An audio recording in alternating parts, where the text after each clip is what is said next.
So, in the last segment, we talked about strategy, we talked about colors, we talked about parts of a card. So now we're going to talk about the various types of cards in Magic. And we're going to start with the most common card of all, the land card. Now, the reason it's so common is you use lands to power all your other cards. Yeah, you're going to be playing one land a turn, so the longer the game goes on, the bigger and more powerful effects you can play. When we talk about some of the spells you're going to be playing in the game, let's start with the sorcery. The sorcery is a one-shot deal. You're going to play it, you're going to get a cool benefit on your turn, and then it's going to go to your graveyard, your discard pile. Now, even cooler than a sorcery is an instant card. Now, it's a lot like a sorcery. You pay for the cost, you do what the card says, and you discard it. But the cool thing is, instants can be played at any time. You can play them on your turn, you can play them on your opponent's turn, during Lent. Anytime you want, you play the card. While not as flexible, but still pretty cool, is the enchantment. The enchantment is kind of like a sorcery and instant in that you get a one-shot effect when it comes into play, but it's going to be persistent. Unlike the sorcery and instant, which go to the graveyard when you're done, the enchantment's going to hang around and keep giving you that effect until someone can deal with it. You know what else sticks around? Artifact cards. Artifacts represent like the cool, special magical items you might have in your possession, and they stay in play once you play them, and they have some cool effect, a lot like enchantments. But unlike enchantments, you'll notice that they're colorless. You'll notice these first cards that we show you here are blue if you have good color vision or a color monitor on your computer. They make black and white monitors? At my house, they do. The artifact can go in any deck. You can put it in your blue deck, your black deck, any deck you wanted. The final card we're going to talk about is the creature. The creature is the real building block of the game. They're going to comprise your army. It's going to be the way that you're going to win most games. And you can always tell a creature because they're the only card type that have the two numbers at the bottom right-hand corner.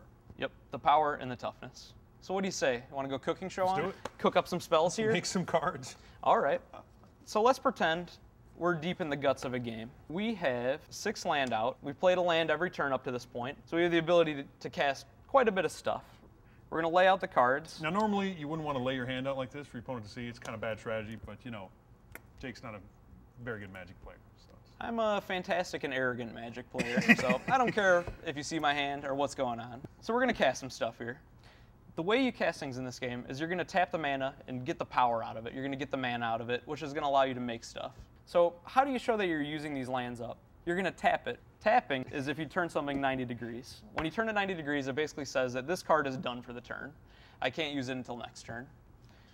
So I've tapped 1. What do you want to make, Ryan? I want to make the djinn. I want to make the big creature. And I want to make you happy, so we're going to make the djinn.